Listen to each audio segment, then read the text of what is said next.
Assalamualaikum, perkenalkan nama saya Seviola Wayok Angelia. Saya dari program studi kedokteran gigi, angkatan 2020 Universitas Mula Warman.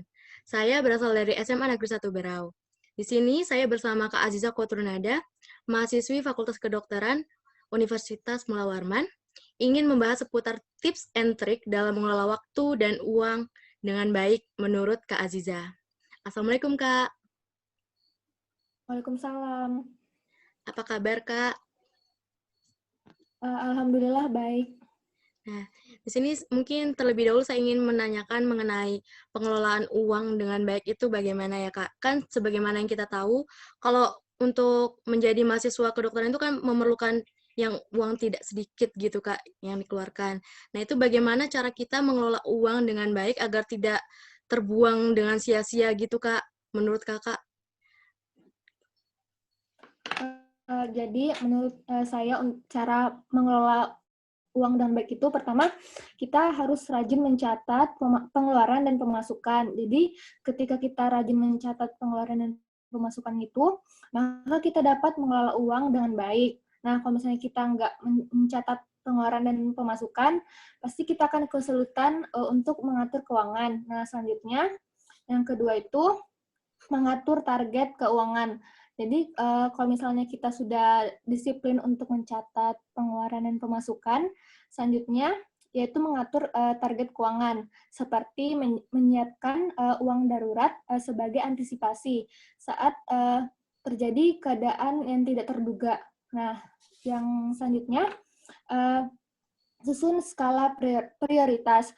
Nah, patokan dalam mengontrol keuangan dalam menyusun skala prioritas itu juga dapat menghindari membeli sesuatu yang di luar rencana kebutuhan. Nah, kan dalam menyusun skala prioritas itu dapat dibedakan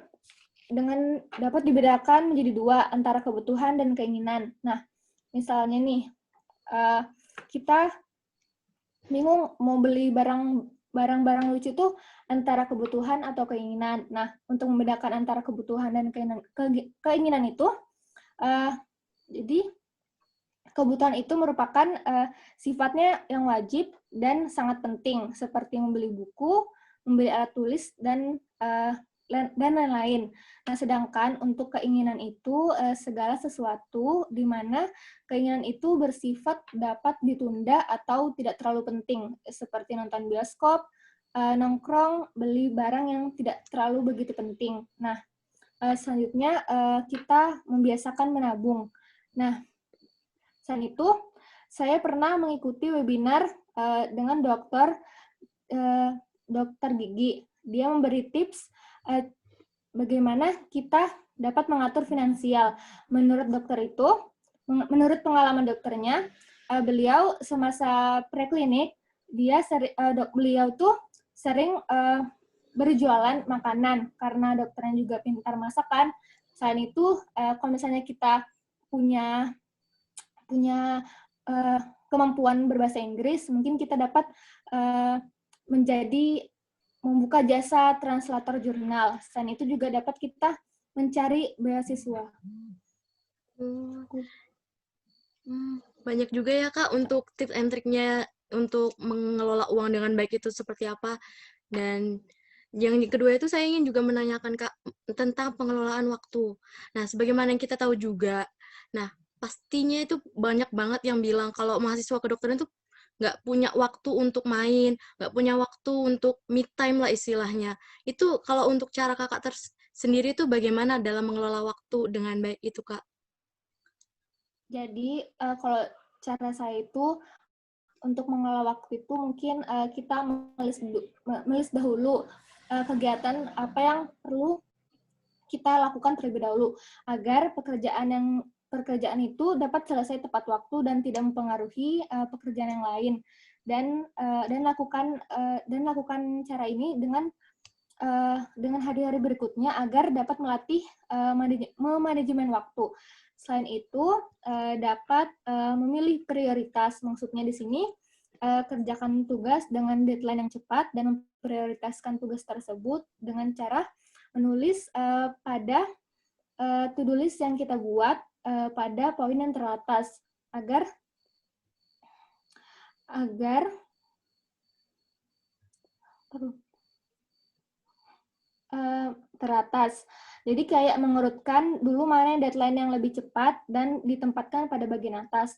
Nah, selanjutnya tidak menunda pekerjaan. Maksudnya di sini ketika kita mendapat tugas gitu, sebaiknya kita kerjakan secepat mungkin sebelum deadline-nya mendekat hari H, agar karena kan kalau misalnya biasanya kita mendapat tugas yang deadline cukup lama, kita akan menyepelekan tugas tersebut, dan kita tuh bersantai-santai, dan ketika kita deadline-nya sudah dekat, baru kita kalang kabut. Nah, itu tuh jangan pernah untuk menunda tugas tersebut atau menunda pekerjaan.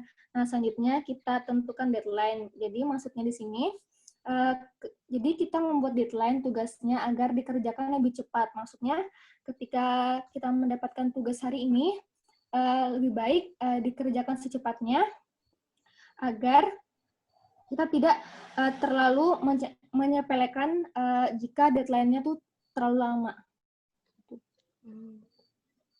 Oh, seperti itu ya, Kak.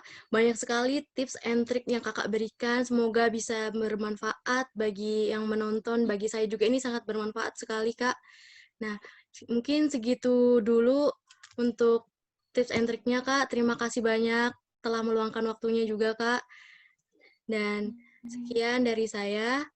Wassalamualaikum warahmatullahi wabarakatuh.